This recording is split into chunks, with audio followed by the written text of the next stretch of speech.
Halo semuanya, selamat datang di channel Dokter Anime. Tempatnya bahas alur cerita anime yang durasinya panjang pol-polan. Mimin juga bakal ngasih upload video terbaru juga di sini cuy. BTW Mimin mau ngadain giveaway senilai Rp500.000 buat 5 orang pemenang untuk setiap minggunya. Pengumuman akan diumumkan setiap hari Minggu dan pengumuman akan diumumin lewat Telegram grupnya Dokter Anime cuy. Cari aja Dokter Anime 123, Dokter Anime 123. Caranya gampang banget pastinya dong. Like, komen, dan subscribe channel ini dan komentar bagus dan request judul filmnya cuy. Jangan lewatkan kesempatan ini cuy, karena kesempatan tidak akan datang dua kali. Kalau kalian mau uang 500.000 langsung saja di komen dan dituliskan aja judul filmnya. Gampang banget caranya cuy. Oke lah, kalau begitu langsung saja kita lanjut.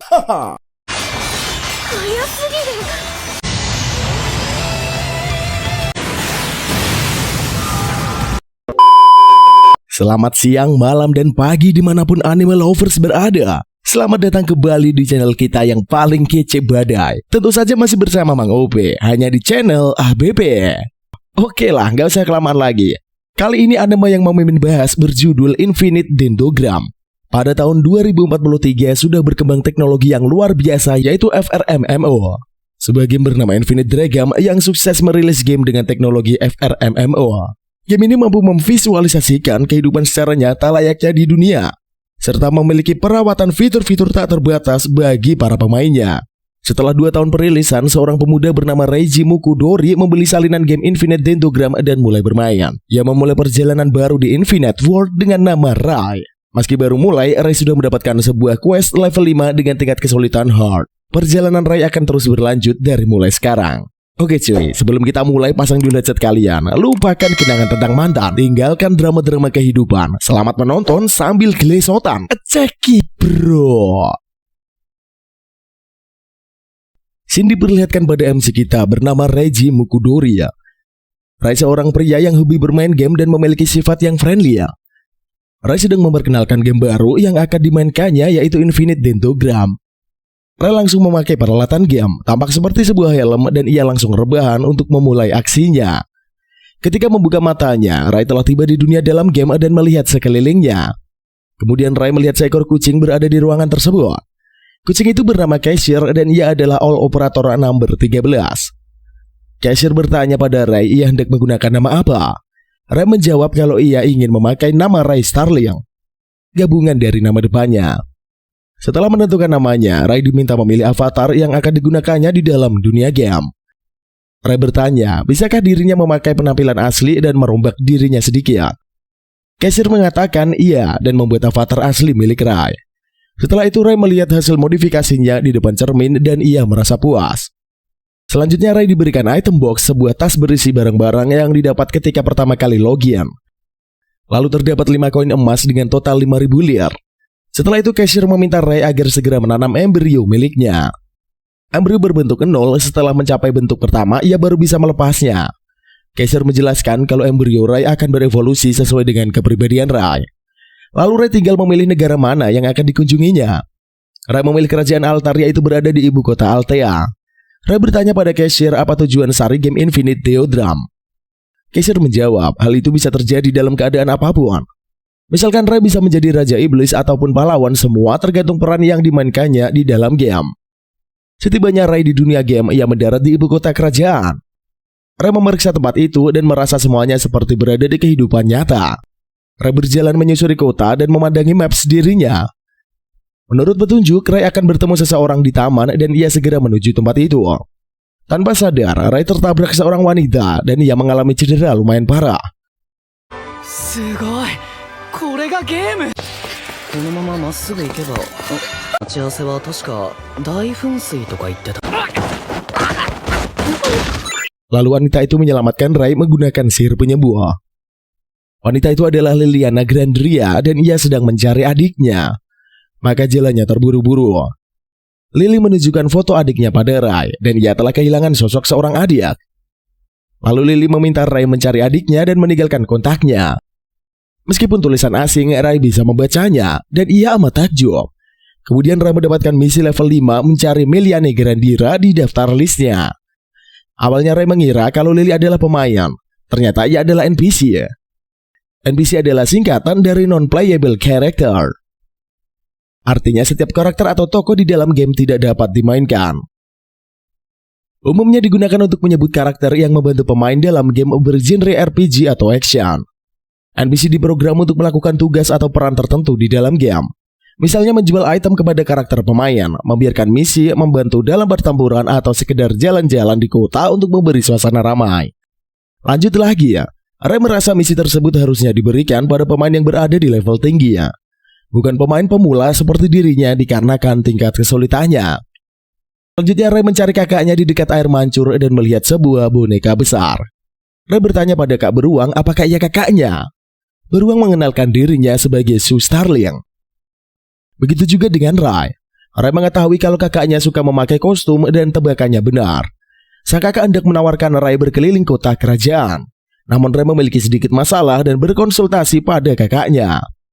Kemudian Ray menceritakan misi pertamanya adalah mencari adik dari Lily. Kak Beruang menjelaskan kalau Lily adalah orang terkenal di kerajaan. Sementara sang kakak belum pernah mendapatkan misi dari Liana Grandira. Kak Beruang mengatakan kalau Tian memiliki klub penggemar tersendiri di dunia game. Ray bertanya pada Kak Beruang, apa itu Tian? Kak Beruang menjelaskan Tian adalah sebuah istilah untuk NPC. Ray bertanya kembali mengapa ia berada di level 0 sudah menerima misi dari Tian terkenal. Sang kakak menjelaskan kalau di dalam dunia game quest muncul secara acak. Maka Ray mendapatkan misi tanpa motif lain dan hal itu sudah sewajarnya. Ray bingung cara mencari keberadaan Millie di ibu kota kerajaan. Kak Beruang meminta Ray membaca ulang petunjuknya agar ia bisa membantu. Setelah dibacakan Ray pesan tersebut, sang kakak mengatakan kalau Millie sedang dalam bahaya. Kemungkinan Millie pergi ke Old Reef Orchard yang berada di luar kota. Lalu Kak Beruang menjelaskan mengenai Old Reef Orchard. Tempat itu adalah reruntuhan yang penuh dengan monster serangga. Kak Beruang meminta Ray segera menyelamatkan Millie dari para monster yang berada di reruntuhan. Game tersebut tidak memiliki jaminan kalau NPC bisa diselamatkan ketika pemain tiba di TKP ya. Dikarenakan game tersebut tidak ada bedanya seperti berada di dunia nyata. Maka tidak menutup kemungkinan pemain atau NPC bisa meninggoy di dalam game. Seorang Tian yang mati tidak akan pernah hidup lagi meski kembali ke dunia nyata. Begitu juga dengan pahlawan, Raja Iblis dan Raja dari Kerajaan. Setelah mendengarkan penjelasan kakaknya, Ray mulai memahami setiap kejadian yang berada di dalam game. Sang kakak mengajak Ray mencari Millie untuk memulai quest pertama sang adik. Setibanya di TKP, Ray dan Kakak Beruang masuk ke dalam dan melihat Lily dikepung banyak monster serangga. Kak Beruang menembak para monster hingga meninggoy. Lalu mereka menghampiri Lily dan Millie di tengah arena yang sedang melindungi diri dari serangga. Lily sangat senang mengetahui Ray datang menyelamatkan dirinya dan sang adik. Akan tetapi monster lipan menyerang mereka dan dihadang oleh Kak Beruang. Sang kakak menggunakan kekuatan level tinggi melawan sang monster, namun dia diserang balik hingga tumbang.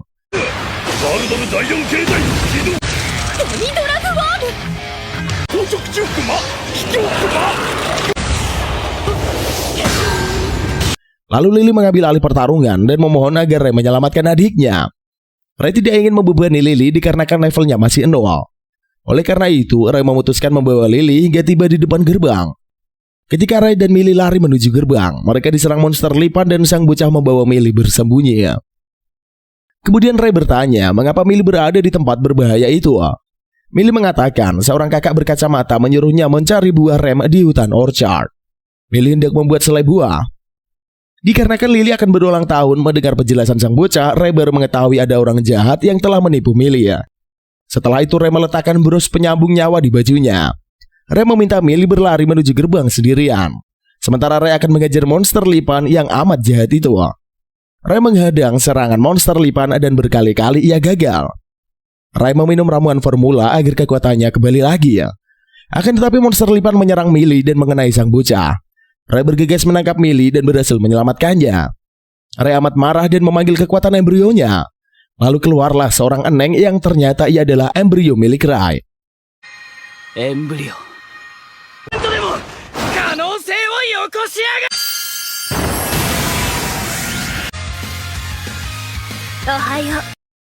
Eneng ini bernama Nemesis dan ia adalah seorang gadis baik hati yang bertekad untuk mendukung Ray apapun yang terjadi. Nemesis menjelaskan kalau ia adalah sebagian dari diri Ray yang terhubung sebagai embrio miliknya. Lalu Nemesis berubah menjadi sebuah pedang dan membantai monster lipan hingga KO.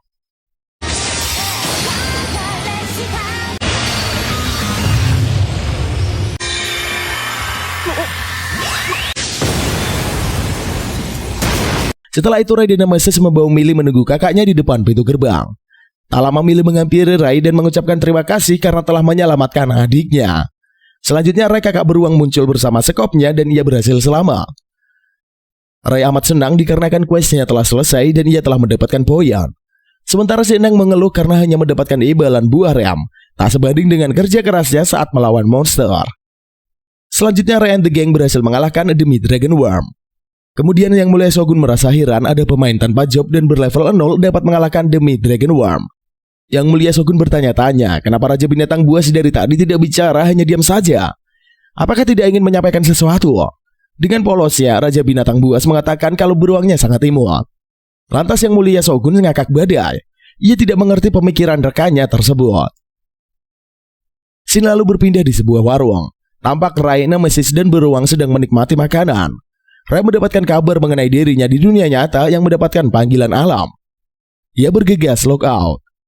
Ternyata di game Infinite Dendrogram berbeda dari game lainnya. Dikarenakan game tersebut akan memberitahu jika sesuatu terjadi dengan diri pemain. Lalu Nemesis auto panik mengetahui Master Rai ingin logout. Sebab jika Master tidak berada di dekatnya, Nemesis tidak bisa makan. Rai pun berjanji setelah menyelesaikan panggilan alamnya, ia akan segera kembali ke dunia game. Setelah menyelesaikan urusan Rai di dunia nyata, ia kembali ke dunia game. Di sana Rai bertanya kepada Kak Beruang soal embrio yang berubah bentuk setiap kali berevolusi. Lalu Kak Beruang menjelaskan gaya berevolusi itu tergantung masternya. Tetapi kemungkinan Nemesis akan selalu dalam bentuk Maiden. Meski with arm merupakan perubahan ke tipe lain, namun Maiden sendiri merupakan hybrid campuran beberapa tipe. Kemudian kenalan Kak Beruang punya embrio Maiden juga mengalami berbagai perubahan. Tetapi sekarang dia sudah mencapai superior embrio. Bentuk ke-1 sampai dengan bentuk ke-3, embrio merupakan peringkat rendah. Bentuk ke-4 sampai ke-6 merupakan peringkat tinggi, serta bentuk ke-7 dan puncak disebut sebagai superior embrio sebab melampaui bentuk yang tertinggi. Setelah itu Rai bertanya kepada Kak Beruang mengapa Liliana begitu membencinya. Kak Beruang pun mengisahkan tragedi 6 bulan yang lalu. Dalam waktu dunia Dendro, negeri mesin Kekaisaran Dreyve melakukan peperangan melawan Kerajaan Altar. Hasilnya Kerajaan Altar kalah telak. Oleh sebab itulah Kerajaan Altar kehilangan sepertiga wilayahnya. Para Tian Pertapa Agung dan setengah pasukan kerajaan beserta raja pun tewas. Kedua negara seharusnya setara dalam kekuatan tempur. Hanya saja kebanyakan master di Kerajaan Altar tidak ikut berperang. Alasannya karena raja tidak memberi hadiah peperangan. Sebaliknya Kerajaan Dreyve memberikan hadiah cukup tinggi. Penyebab utama Kerajaan Altar kalah telak 3 orang terkuat tidak ikut perang. Peringkat teratas dari kill ranking nama asli tidak diketahui. King of Destroy. Peringkat teratas dari duel ranking Over Gladiator Figaro. Peringkat teratas dari klan ranking pemilik Moon Society Pendeta Tinggi Fuso Sukio. Dikarenakan pemain-pemain peringkat teratas tidak ikut serta, kebanyakan pemain berperingkat lainnya juga tidak ikut serta. Sedangkan yang bisa ikut serta hanyalah pemain dengan klan berperingkat rendah. Sebaliknya 3 peringkat teratas Kerajaan Dreyve ikut serta. Bisa dibilang Kerajaan Altar sudah di ujung tanduk. Tidak salah lagi, Kerajaan Altar sudah sampai hancur total. Tetap di tengah peperangan, negeri tetangga Kaldina menginvasi. Sehingga Kerajaan Dreyve muncul dari Kerajaan Altar. Lalu Liliana menjadi dendam pada Kak Beruang karena ia orang berperingkat tidak ikut serta. Selain itu, komandan kesatria gugur di peperangan itu adalah ayahnya Liliana. Rai jadi kesal dengan Kak Beruang kenapa tidak turun tangan. Kalau perlengkapan Kak Beruang rusak, bisa-bisa penampilannya ketahuan. Karena perlengkapan Kak Beruang dari waktu ke waktu sudah diganti, jadi selanjutnya ia bisa ikut serta. Kemungkinan Dreyve akan menyerang lagi. Dreyve terus menambah kekuatan sementara Altar semakin lemah. Apalagi banyak pemain pindah ke negeri lain setelah Altar kalah. 70% papan peringkat saja juga berubah. Menurut Rai sepertinya sekarang kesempatan bagus untuk masuk peringkat. Hal yang perlu dilakukan Rai adalah menaikkan level supaya menjadi pemain berperingkat. Sebelum itu, Rai perlu menyiapkan perlengkapan dan mendapat job. Setelah itu Rai dan kawan-kawan membeli perlengkapan. Karena perlengkapan sudah ada, langkah berikutnya adalah memilih job. Untuk memudahkan Rai memilih job, Kak Beruang mengeluarkan katalog diagnostik job. Setelah melihat katalog itu, Rai tertarik dengan Paladin. Akan tetapi Rai tak akan bisa menjadi Paladin tingkat tinggi seawal itu. Kemudian Kak Beruang menjelaskan kalau job itu terbagi atas tingkat bawah, tingkat tinggi, dan superior jobs. Hanya satu orang yang bisa memiliki superior jobs di tiap-tiap job. Selain itu persyaratannya cukup berat. Sedangkan persyaratan menjadi paladin adalah mengalahkan setidaknya 50% dari bos monster kelas demi dragon seorang diri ya. Menyumbangkan 200.000 lir ke gereja dan mendapatkan rekomendasi dari tokoh kesatria ataupun semacamnya. Lalu Ray bertanya bagaimana mendapatkan rekomendasi sedangkan ia tidak memiliki kenalan. Namun Nemesis mengingatkan bahwa hadiah quest kemarin yang mereka menangkan adalah sebuah rekomendasi ya. Akhirnya mereka pergi untuk menemui orang yang bisa memberikan rekomendasi ya. Ternyata Ray dan Nemesis menemui Liliana dan meminta rekomendasi darinya. Karena Kak Beruang mempunyai masalah dengan Liliana, ia terpaksa ngumpet. Sehabis itu mereka ke gereja dan menyumbangkan 200.000 lir. Dikarenakan dua persyaratan sudah terpenuhi, tinggal satu persyaratan lagi yang harus dikerjakan, yaitu mengalahkan monster demi dragon dengan kemampuan sendiri tanpa bantuan orang lain. Akhirnya Ray berpisah sementara dengan Kak Beruang. Kemudian Ray melakukan aksinya. Ray kelihatan sangat menikmati membantai para monster tersebut. Ray berhasil naik ke level 3 dan mendapatkan skill baru sihir penyembuhan. Ray melihat dua orang bernama Rook dan Babylon bersama embrio miliknya sedang terpojok melawan para monster. Ray merasa jika membantu Rook dan Babylon secara langsung kelihatan tidak sopan, maka ia memutuskan memberikan bantuan sihir penyembuh.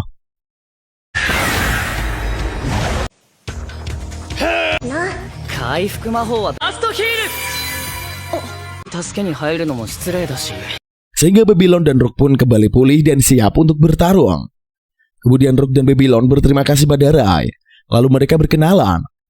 Nemesis sangat penasaran dengan Babylon, sebab ia merasa aneh melihat guardian humanoid adalah hal langka. Rook merasa malu melihat tingkah laku Babylon yang centil. Lalu Rook berniat mentraktir Ray dan Nemesis sebagai ucapan terima kasih ya. Kedua embrio itu begitu lahap. Mereka sudah menghabiskan banyak makanan. Setelah menyelesaikan makanannya, mereka berpisah. Ray berharap suatu saat mereka bisa bertemu menjadi satu party ya. Kemudian mereka pergi untuk menaikkan level ke dalam hutan. Di sana banyak terdapat macam-macam monster. Ray berhasil mengalahkan mangsanya. Ray berniat akan melanjutkannya sampai ke level 13 baru ia akan pulang. Akan tetapi tiba-tiba ada yang menembaknya. Dengan sigap Ray menoleh ke belakang sambil menyerang. Saat melihat embrio tipe monster, guardian akan menyerangnya dan ia auto kaget.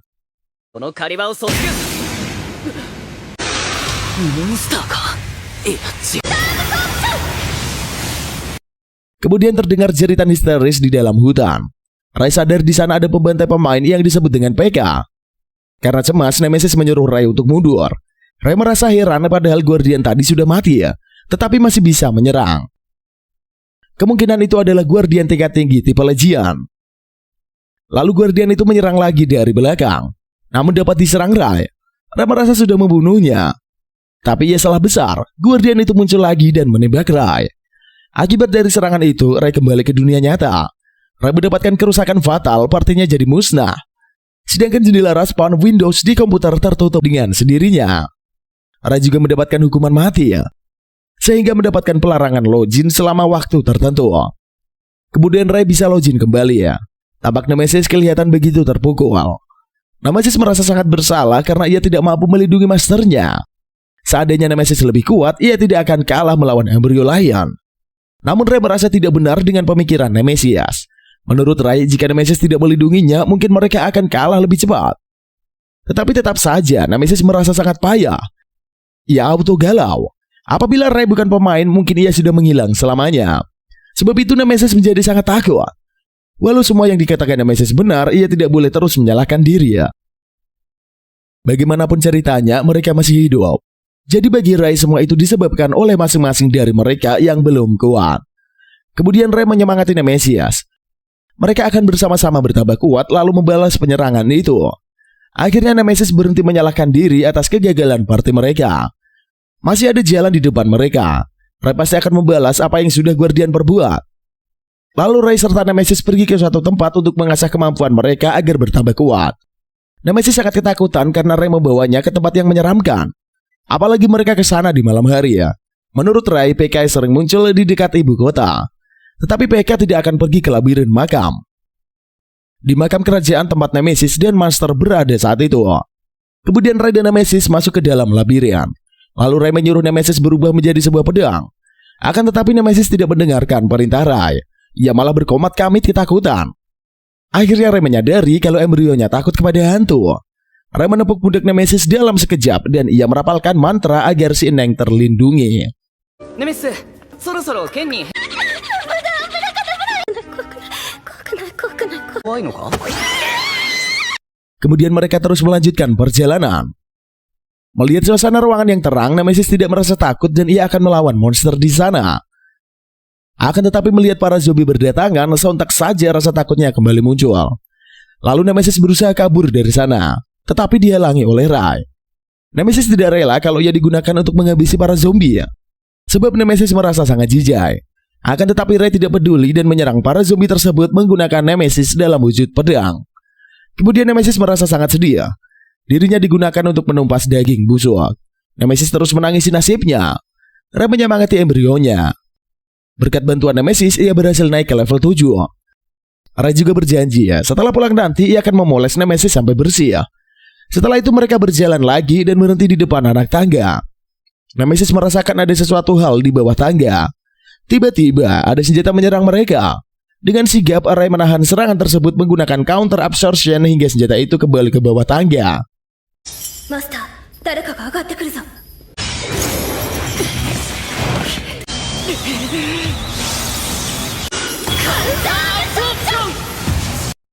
Kemudian Nemesis memberikan pilihan kepada masternya, melawan atau kabur dari situ. Berhubung counter absorption Ray tinggal satu lagi pemakaian, kalau musuh bisa menahannya maka Ray tidak akan punya kesempatan lagi ya. Sedangkan jika Ray lari, musuh akan mengincar bagian punggungnya dan akhirnya ia akan tetap mati ya. Jadi Ray memutuskan untuk tetap melawan musuh tersebut. Kemudian Ray bertaruh pada suatu hal. Jika musuh muncul, ia akan tahan serangannya. Lalu mengembalikan 2 kali lipat serangan kedua musuh. Benar saja, musuh menampakkan batang hidungnya, yaitu seorang superior bernama Figaro. Anehnya Figaro minta maaf kepada Ray, bukannya menyerang Ray. Akhirnya Ray dan Nemesis tahu kebenaran bahwa Figaro salah mengira kalau mereka adalah monster hingga melakukan penyerangan. Setelahnya mereka saling bercerita satu sama lain. Lalu Figaro mengakui kalau dilihat dari bawah ia memang terlihat seperti monster. Figaro pun bertanya mengapa Ray berada di atas lantai sendirian. Dengan santuinya Ray menjawab kalau ia sedang menaikkan level. Menurut Figaro, kalau level Ray masih rendah, bertarung di luar pasti jauh lebih aman daripada bertarung di dalam labirin. Ray mengisahkan kalau saat ini di sekitar ibu kota kerajaan ada banyak PK, jadi latihan di luar tidak bisa digunakan. Karena Figaro sudah berada di bawah selama 5 hari, ia tidak menyadarinya.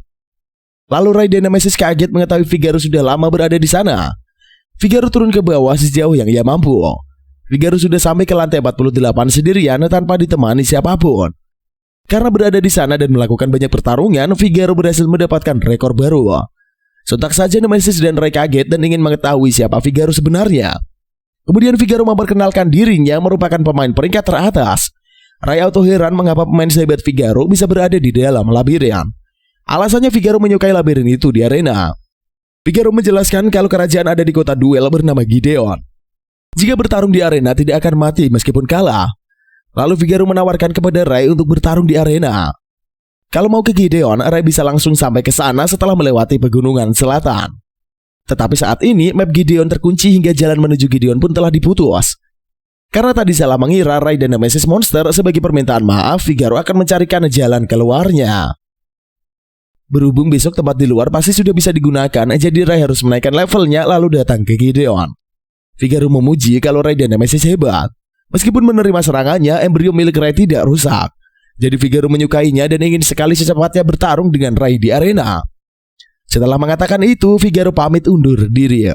Sedangkan Ray dan Nemesis menjadi lebih bersemangat untuk menaikkan level mereka supaya bisa segera bertarung dengan Figaro.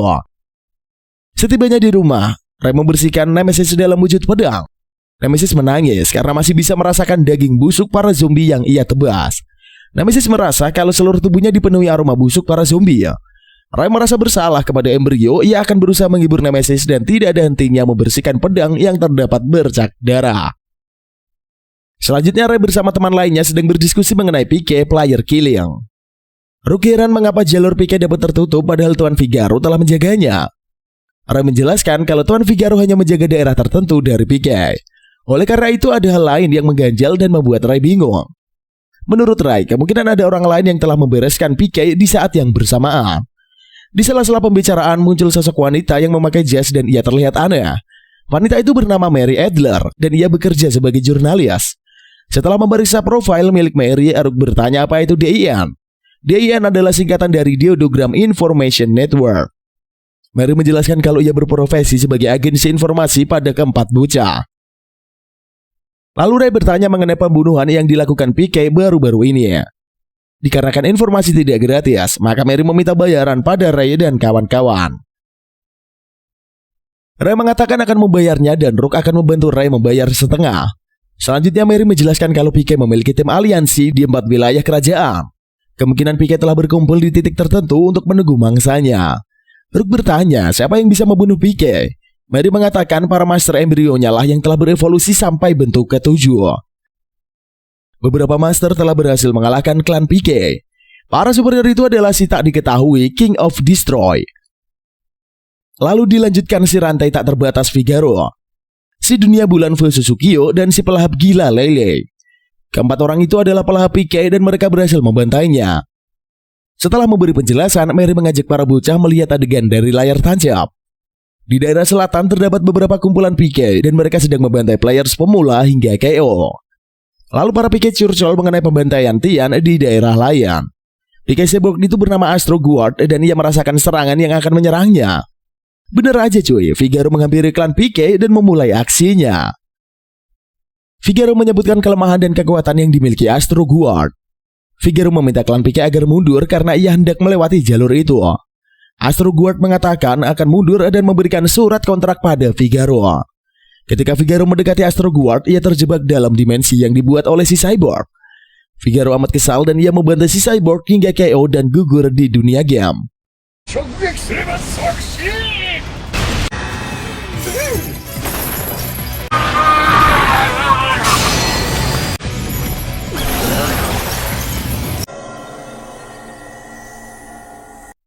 Setelah menonton aksi superior, Ray amat takjub dengan kekuatan Figaro yang sangat OP.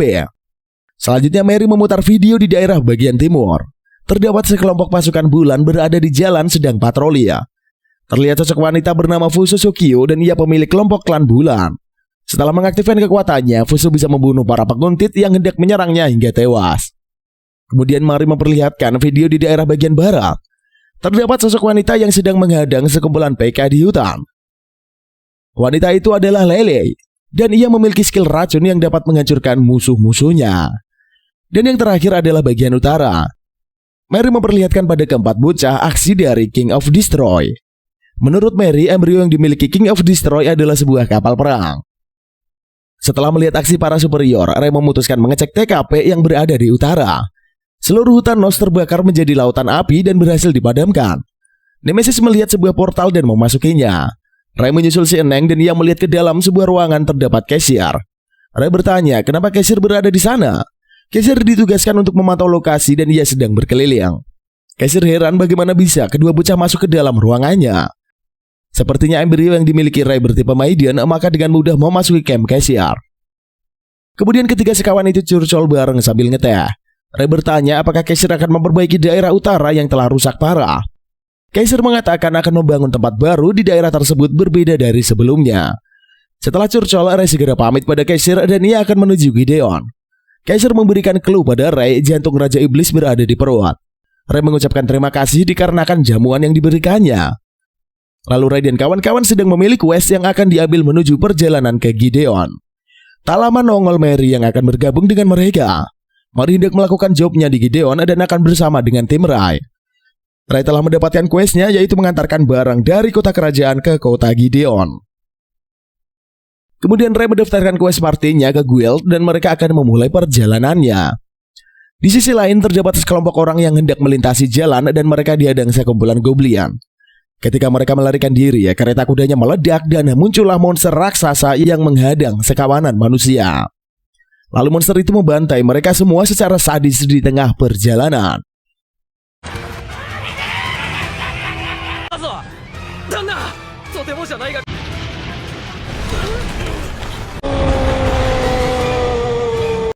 Selanjutnya, Ray dan kawan-kawan melanjutkan perjalanan menuju kota Gideon dengan menaiki kereta Marlin si Three-Horn Demi Dragon. Marlin merupakan hadiah yang didapat oleh Rook. Rook diutus untuk memilih beberapa hadiah. Jadi karena Rook punya skill penguatan monster, maka ia memilih Marlian. Bukan hanya itu aja, Rook juga mendapatkan hadiah lain bernama Jewel. Fungsinya untuk menyimpan monster. Kemudian Mary memberitahukan teman-temannya bahwa skill jurnalis miliknya meningkatkan poin EXP yang didapat seluruh anggota party ya. Sebagai gantinya, ia tidak bisa bertarung. Karena itulah Mary menyuruh teman-temannya berjuang tanpa dirinya. Lalu mereka melihat dari kejauhan kalau ada yang sedang bertarung. Sejumlah goblin sangat banyak sehingga para petarung itu dalam keadaan terpojok. Ray tidak bisa membiarkan mereka terbunuh. Kalau Ray dan kawan-kawan mendapatkan hukuman kematian, berarti mereka akan gagal menyelesaikan quest. Tetapi mereka tidak akan menyerah. Oleh karena itu, Ray dan kawan-kawan bertarung bersama Merlin maju ke medan tempur dan berhasil mengalahkan musuh-musuhnya. Tiba-tiba, di hadapan Ray dan kawan-kawan muncul sosok bos para goblin, yaitu adalah Gardranda. Seketika monster itu menyerang Ray, namun Ray sempat mengeluarkan jurus untuk menghadang serangan monster tersebut. Karena serangannya berhasil dihalau, Gardranda mengeluarkan racun untuk melumpuhkan dan melemahkan. Sontak saja orang yang terkena racun tersebut mengalami tubuh kaku hingga tak bisa bergerak. Kemudian Merlin tidak menyerah dan menyerang Gardranda. Tetapi apalah daya, ia jatuh terkapar. Ray dan kawan-kawan tidak menyerah. Mereka tetap melakukan perlawanan. Ray dan kawan-kawan membagi tugas. Yang lainnya mengalahkan Rockbird, kepunyaan bos goblin itu, sedangkan Ray bertugas mengalahkan Gardranda. Akhirnya perjuangan Ray dan kawan-kawan berhasil. Mereka mengalahkan Gardranda beserta menjinakkan Rockbird.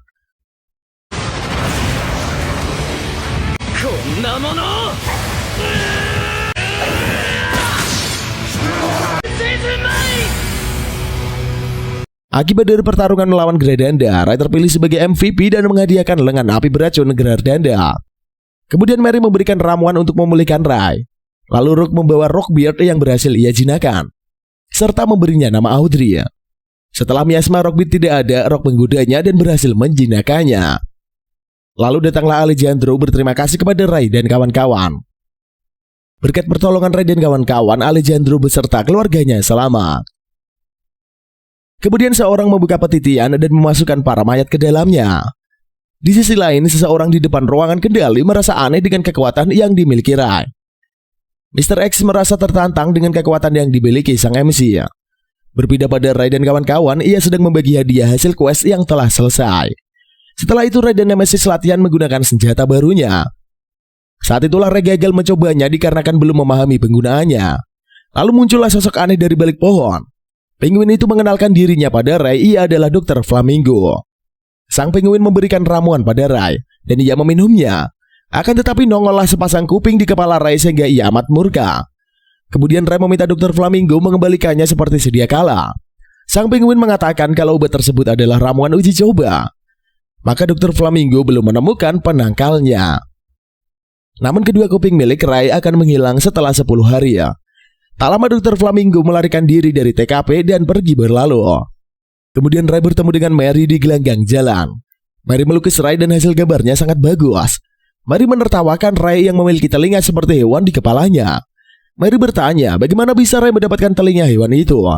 Ray mengatakan ia salah meminum formula dan telah ditipu sehingga memiliki telinga baru.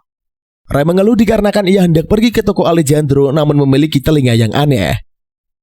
Mary mengatakan Ray tidak perlu khawatir dikarenakan daerah tersebut tidak mempermasalahkannya. Setibanya di toko, Alejandro menyambut Ray dan dia terlihat biasa aja melihat telinga Ray. Ray berharap agar Babylon dan Rook tidak melihat keadaannya yang sekarang. Namun semuanya sirna ketika Rook dan Babylon muncul di toko Alejandro. Rook menyadari kalau Ray telah ditipu oleh penjual obat dan meminum formula tersebut hingga nongol telinga anjing di kepalanya. Setelah itu, Ray melihat jubah Rook yang amat keren. Dan ia hendak membelinya juga. Sesampainya di toko mantel, Ray membeli jubah bulu berwarna merah dan memakainya. Nemesis mengomel pada Ray dikarenakan ia selalu mengikuti gaya orang lain seperti tidak memiliki pendirian. Sang bocah tidak menggubrisnya dan melanjutkan perjalanan kembali ya. Sang MC mendapatkan kuda silver dan ia hendak mempelajarinya. Berhubung Ray memiliki skill paladin, maka ia tidak bisa menunggangi kuda. Menurut Nemesis, kalau pengguna paladin seharusnya tidak bermasalah jika menunggang kuda. Ray mengatakan akan lockout dan hendak mencari tahu melalui Om Google. Ternyata setelah Ray searching, ia harus membeli perangkatnya di dalam game. Namun harga perangkatnya sangat mehong sehingga Ray harus mengumpulkan uang lebih dulu. Ray kembali ke dunia game dan mengajak Nemesis mencari uang agar bisa membeli item. Kemudian muncullah sekelompok preman sedang mengeroyok seseorang gadis. Di saat Ray hendak membantu, muncullah sosok pria tampan menantang sekumpulan preman. Pria itu bernama Hugo Lesseps dan ia akan membantu si gadis. Namun sebelum mengeluarkan skillnya, Hugo diserang oleh para bandit hingga babak belur. Lalu Ray melakukan aksinya menghajar bos bandit.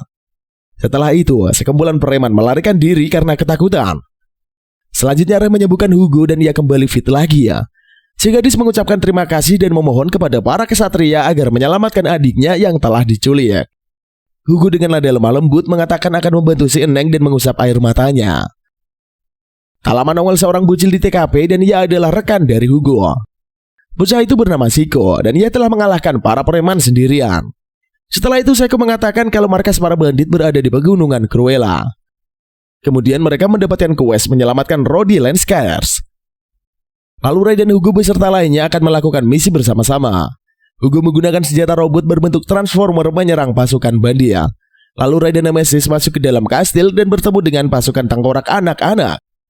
Ray yang melihatnya merasa amat sedih dikarenakan anak-anak yang telah mati dijadikan senjata. Ray membantai habis pasukan tengkorak dan berhasil menang.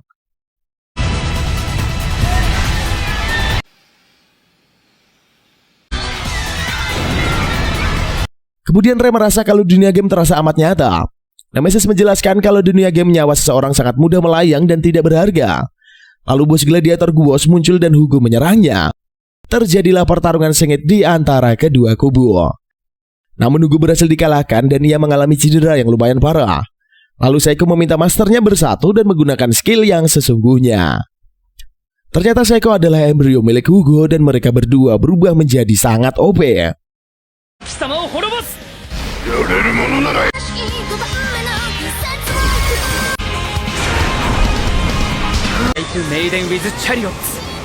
Selanjutnya tampak Ray sedang tergeletak di dalam lingkaran sihir bersama seorang bocah. Bos gladiator Guos berkata kalau belati yang menusuk Ray itu sudah dilapisi dengan ramuan racun dan pelumpuh. Bos gladiator sangat muak karena makhluk abadi seperti Ray telah mengabaikannya. Kemarahannya pun akan surut setelah menjadi King of Corps abadi ya. Untuk menjadi King of Corps harus melakukan berbagai persyaratan, yaitu mengharuskan mengubah 5000 tahun nyawa menjadi undead dan menciptakan kristal dendam. Walau membutuhkan waktu yang sangat lama, tetap saja impiannya semakin dekat. Tinggal membunuh semua anak-anak yang mengubah mereka menjadi material undead. Tiba-tiba Ray bangkit dan memotong tangan bos gladiator. Ray mengatakan kalau bos gladiator adalah dalang kejahatan serta melakukan kekejian yang terus-menerus. Berarti Ray akan membunuhnya. Kemudian bos gladiator menggunakan ilmu sihir untuk menghentikan pergerakan Ray. Namun usaha bos gladiator sia-sia. Ia berusaha kabur dari kejaran Ray. Akan tetapi Ray berhasil mengejarnya lalu membuat bos gladiator terpojok. Bos gladiator tersebut mengeluarkan serangan sihir Deadly Mixer dari kristal dendam. Lantas serangan tersebut mampu dimusnahkan oleh Ray.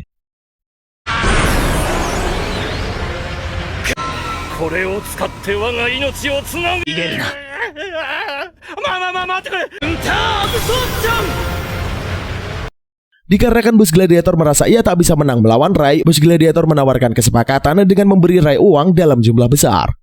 Sembari mengerek minta ampun, akan tetapi tawaran itu ditolak oleh Ray. Ia langsung menghabisi nyawa bos gladiator. Kemudian Ray terkapar karena ia terkena efek negatif dari bos gladiator. Lalu Hugo meminumkan ramuan penghilang kutukan kepada Ray. Ramuan tersebut dibuat dari sebuah elisir dari air suci roh. Setelah meminum ramuan itu, tubuh Ray pun kembali bertenaga. Lalu Ray dan kawan-kawan melihat item box milik bos gladiator. Karena Ray yang mengalahkannya, mereka mengizinkan ia memiliki benda tersebut. Akan tetapi Ray ogah menyentuh benda kotor kepunyaan bos gladiator. Kemudian Hugo menyuruh Koko kembali dalam bentuk manusia. Nemesis auto kaget melihatnya. Ia jadi tahu kalau Koko sama seperti dirinya.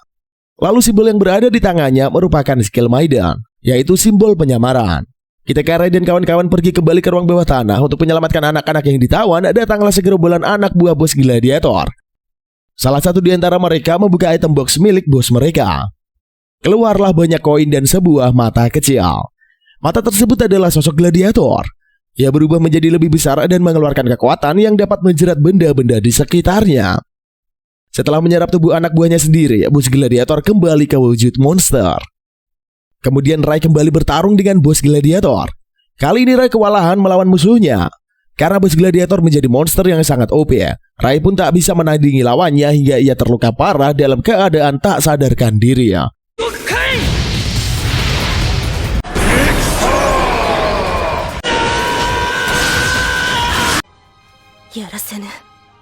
Setelah itu Rai mengalami sebuah mimpi. Sehabis bangun dari mimpinya, Rai terlihat OP. Rai bersama Nemesis bertarung dengan sengit melawan musuhnya. Rai menggunakan jurus Vengeance Is Mine berhasil membumi hanguskan musuhnya si bos gladiator.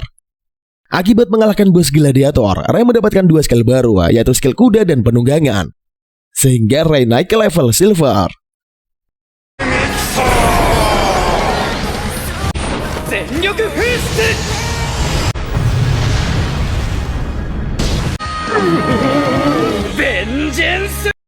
Shin berpindah pada sebuah kereta kuda. Terdapat sosok aneh dan ia bernama Sunyu. Seorang bocah kecil hendak jatuh dari kereta. Namun Sunyu menyelamatkannya. Bocah itu adalah Chang, seorang pangeran, dan ia mengucapkan terima kasih pada Sunyu. Dari kejauhan, sekelompok orang sedang menyerang Sunyu. Namun peluru itu ditangkis olehnya. Seorang pria beranggapan kalau Sunyu adalah pemilik superior job Huang He. Pria itu bernama Eldritch, pemilik Goblin Strip. Akan tetapi Sunyu dengan mudah mengalahkan Eldritch dan meremukkan jantungnya. Lalu pasukan musuh lainnya berhasil dikalahkan dalam sekejap. Berpindah pada Rai. Mereka sedang nongki di kafe. Nemesis meminta saran pada Mary agar mereka bisa meningkatkan skillnya. Mary memulai wejangan dan memberikan kedua bocah saran menggunakan kekuatan agar cepat OP. Tak lama Rook dan Babylon menghampiri Rai dan kawan-kawan, lalu mereka makan bareng. Rai bertanya mengenai pertandingan antar superior pada Mary. Mary mengatakan kalau Figaro akan melawan Sunyu saat di arena nantinya. Selanjutnya, Rai dan Nemesis akan pergi ke arena menonton pertandingan antara superior. Di lain sisi, Dr. Flamingo sedang memantau arena dari atas loteng. Dr. Psycho terlihat amat licik dan ia sedang merencanakan sesuatu. Sepertinya sang penguin hendak menggunakan embrionya membunuh semua master di Gedeon. Kembali pada Rai dan kawan-kawan. Mereka sedang menonton pertandingan di arena. Lalu Rai melihat Kak Beruang dan ia menyapanya. Ternyata Kak Beruang bersama Figaro sedang curcol bareng di ruangan. Kak Beruang memberikan Rai sebuah cincin komunikasi dan dengan alat itu mereka bisa terhubung. Setelah itu Rai kembali ke arena dan melanjutkan menonton pertandingan. Selanjutnya Rai ingin bertaruh 60 juta lir untuk Figaro. Akan tetapi Nemesis marah badai lalu menendang tubuh Rai. Sebab Rai tak terima kalau Rai buang-buang uang demi sesuatu yang tidak penting. Kemudian muncul sosok aneh bernama Jiangxi mengatakan uang taruhan untuk mendukung Figaro akan sia-sia saja. Jangan terlalu meremehkan dirinya. Karena merasakan hawa pembunuh yang sangat kuat dari Jiangxi, Rai menyuruh Nemesis berubah dalam wujud pedang. Ketika Rai dan Jiangxi berniat bertarung, tiba-tiba kakak beruang datang menghentikan pertarungan mereka. Lalu Jiangxi masuk ke arena. Ia menjadi lawan tanding Figaro. Sebelum pertandingan dilakukan, wasit membacakan peraturan pertandingan. Kemudian pertarungan antara superior dimulai. Kedua peserta terlihat sangat OP, membuat penonton jadi terbelalak. Kedua peserta masing-masing saling serang.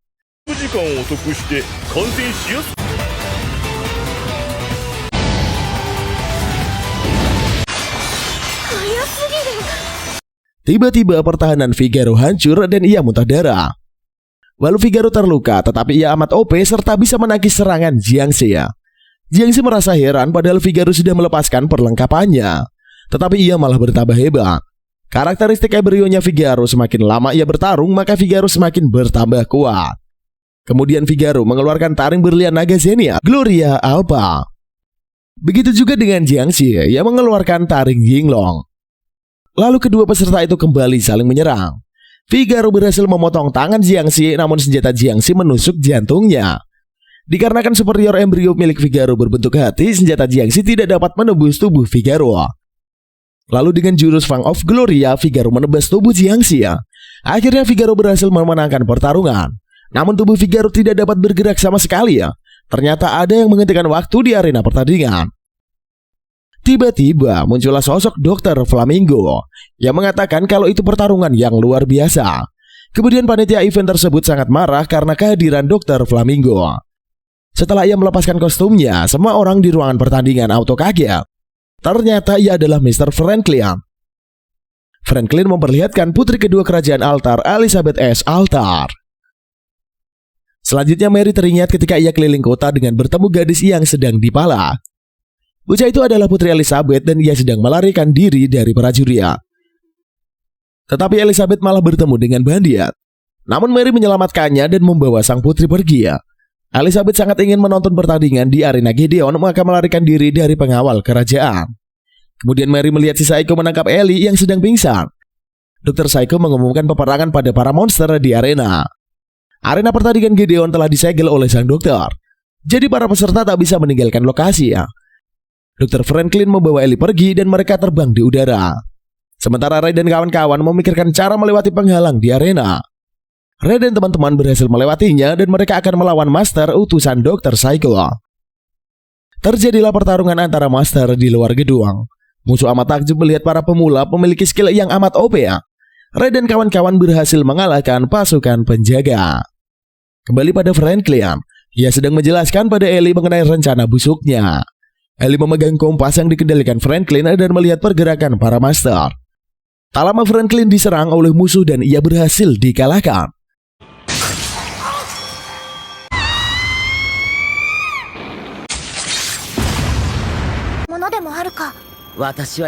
Sedangkan Ellie dibawa pergi oleh Mary dan mereka menggunakan kompas untuk melewati rute yang aman. Akan tetapi Mary disusul Dr. Psycho yang masih hidup dan ia hendak menyerang Mary. Sepertinya sang dokter memiliki skill bertarung dan ia akan melawan Mary menggunakan irama musik. Sedangkan di bagian barat, Hugo bertarung melawan musuh kerajaan Driver dan ia berhasil menumbangkannya. Hugo memiliki skill embrio yang mampu membekukan lawan-lawannya. Selanjutnya Mary sedang galau dengan apa yang ia hadapi karena musuhnya menggunakan skill King of Orchestra, berupa serangan suara yang dapat menghancurkan gelombang suara apapun, sehingga Mary tidak bisa menggunakan penghapus aura keberadaannya. Ditambah lagi, setidaknya ada 2 jenis serangan lain yang tidak bercampur jadi satu dari skill King of Orchestra. Kemudian musuh mengeluarkan jurus String and Wind yang berupa suara frekuensi rendah bervolume tinggi, yang berada di luar jangkauan pendengaran manusia. Ketika terkena jurus tersebut, Mary muntah darah. Mary berada di dalam kondisi terpojok. Ditambah munculnya pemain orkestra keempat. Mary mendapatkan serangan suara secara bertubi-tubi. Namun tiba-tiba Mary menghilang menggunakan teknik Art of Vanishing. Sang musuh pun lengah dan ia menyerangnya dari belakang, akan tetapi dapat dihindari. Keduanya pun saling serang. Akhirnya Mary bisa mengalahkan musuhnya.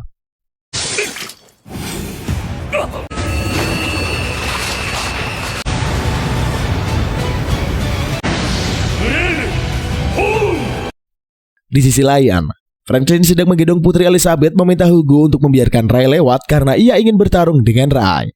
Tidak lama kemudian, Ray dan kawan-kawan berada di gerbang barat tempat Hugo berada.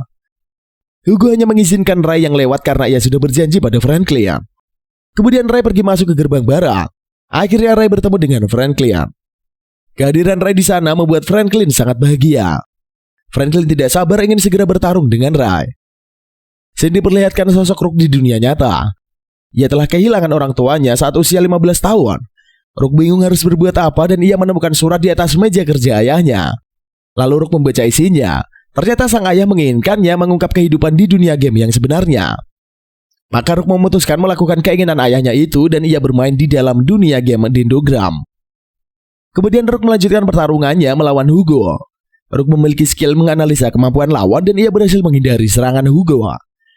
Rook memulai aksinya dengan mengolok-olok Hugo yang menjadi pengkhianat dan bekerja sama dengan Franklin. Hugo amat marah dan menyerang Rook tanpa ampun. Rook pun berubah menjadi sosok iblis dan membalas serangan Hugo. Singkat cerita, Rook bekerja sama dengan Babylon dan ia berhasil mengalahkan Hugo.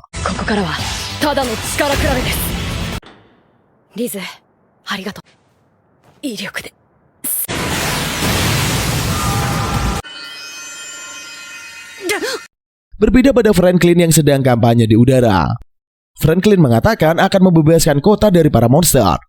Jika Master Ray bisa mengalahkan RSK miliknya, Ray memulai perhitungannya dan akan menyerang monster RSK. Namun serangannya gagal. Franklin tertawa geli dan menjelaskan kalau ia dahulu telah memberikan ramuan pada Ray. Maka Franklin mengetahui skill yang dimiliki Ray. Franklin menciptakan monster RSK agar Ray tidak bisa menyerang ataupun melumpuhkannya. Mendengar ucapan Franklin, Ray mulai berpikir bagaimana cara menyerang RSK. Lily dan komandan membantu Ray melawan RSK dengan skillnya. Lalu RSK mulai terpojok setelah mendapatkan serangan. Ray menaiki tubuh sang monster dan membakarnya dengan kekuatan api.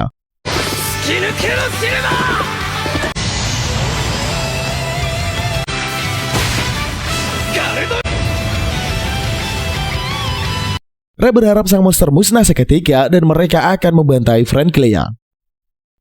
Selanjutnya Ray terkapar dan terluka sangat parah. Lalu Lily menggunakan sihir penyembuh untuk menolong Ray.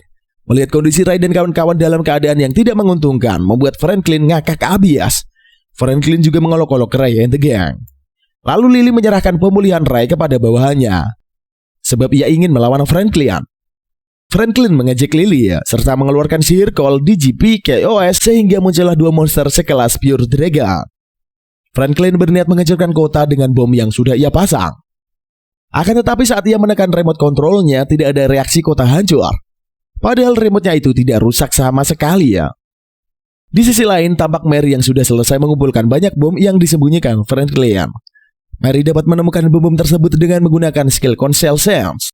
Akhirnya Franklin tahu bahwa Mary lah yang menggagalkan rencananya. Kemudian Franklin mengeluarkan monster dalam jumlah besar. Franklin juga memperingati para monster tersebut tidak akan mati walau ia sudah mutiar.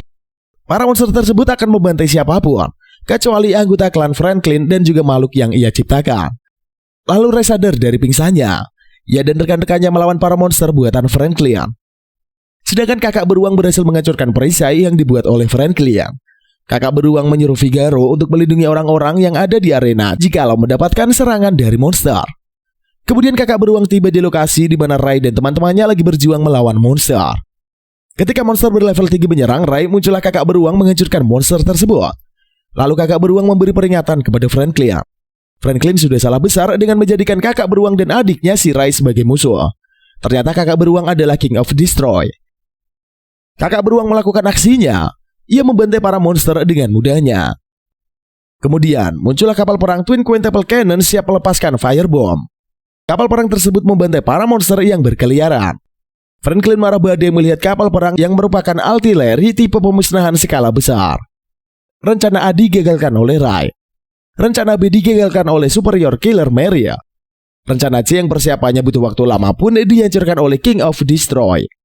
Setiap kali rencana Franklin selangkah lebih depan, penakal yang Ray dan kawan-kawan miliki juga selangkah lebih depan.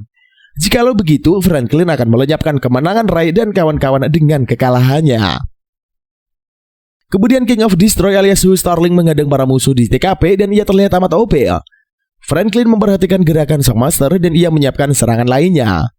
Tak lama Ray tiba di lokasi Franklin dengan bantuan sang kakak. Franklin baru mengetahui kalau King of Destroy adalah kakak Ray. Lalu Ray bertanya pada Franklin, apakah dunia game adalah dunia nyata? Franklin mengatakan kalau ia hendak menciptakan dunia lain melalui game. Maka ia menciptakan Infinite Dendrogram untuk memenuhi ambisinya. Ray tak terima dan akan mengakhiri semua permainan yang diciptakan Franklin. Namun Hugo datang menolong sang kakak. Dan ternyata ia adalah adik dari Franklin. Kemudian terjadilah pertarungan antara mantan teman tersebut. Dengan kekuatan penuh, Ray mengalahkan Hugo dan membuatnya gugur di dunia game. Lalu Ray menyerang Franklin dengan lengannya hingga si Psycho itu KO.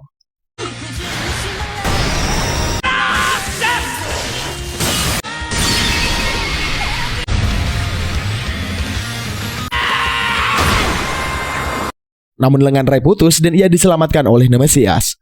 Lily menyembuhkan Ray dengan sihirnya. Dan selang beberapa waktu sang MC sadarkan diri. Akan tetapi Ray tidak bisa disembuhkan Lily dikarenakan ilmunya terbatas. Setelah kekacauan berakhir, kakak beruang bersama Figaro dan Sun Yu minum bareng sambil curcol.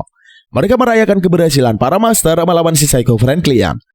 Di sisi lain, The Earth hendak pulang ke negaranya dikarenakan Franklin telah kalah mengalahkan para master di dunia game. Sepertinya The Earth dan Franklin bekerja sama ketika membuat kekacauan di Gideon. Berpindah pada Hugo dan kakaknya, mereka curcol bareng dari hati ke hati. Franklin meminta adiknya agar pergi menjelajahi dunia demi menjalani hidup yang bebas. Sedangkan Franklin akan melakukan rencana liciknya melawan Ray Starling di kemudian hari. Selanjutnya Ray akan bertarung dengan Mary di arena dan disaksikan oleh kawan-kawan. Begitu juga dengan sang putri yang diam-diam kabur dari istana demi menonton duel tersebut. Ray mengomel pada Lily karena membiarkan sang putri kabur.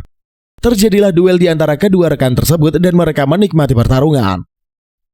Kembali ke bumi Ray telah lulus dari SMA dan masuk ke perguruan tinggi. Ketika berjalan di kampus, Ray melihat sosok wanita misterius dan ia menyapanya. Wanita misterius itu bersikap dingin dan tidak bisa berekspresi sama sekali Dan ceritanya pun kelar sampai di sini coy. Mari kita sedikit masuk ke bagian penutup biar tambah afdol. Infinite Dendrogram merupakan salah satu anime yang Mimin rekomendasiin banget buat ditonton. Meskipun memiliki genre game yang mungkin sudah banyak, namun dengan keunikan tersendiri dengan penyampaian cerita yang cukup oke membuat penasaran. Memiliki alur cerita yang menarik, Mimin sejauh ini cukup menikmati dan terhibur dengan kisahnya. Anime ini mungkin cocok buat kalian yang pengen ngintip di mana zaman anime ini bertemakan masuk ke dunia game dulu baru sempat populer. Poin utama dari anime ini adalah partner bernama Embryo. Setiap player memiliki Embryo yang bertipe berbeda-beda. Setiap embrio juga memiliki nama yang berbeda, dan embrio bisa dikatakan sebagai senjata. By the way, terima kasih buat kalian semua yang telah stay menonton video ini dari awal sampai akhir. Kalau begitu, sampai ketemu di konten-konten selanjutnya. Jangan lupa juga untuk di like, comment, subscribe, biar Mimin semakin semangat untuk membuat alur cerita terbaik untuk kalian semua. Sampai ketemu di lain waktu. See you in the next video, and bye-bye!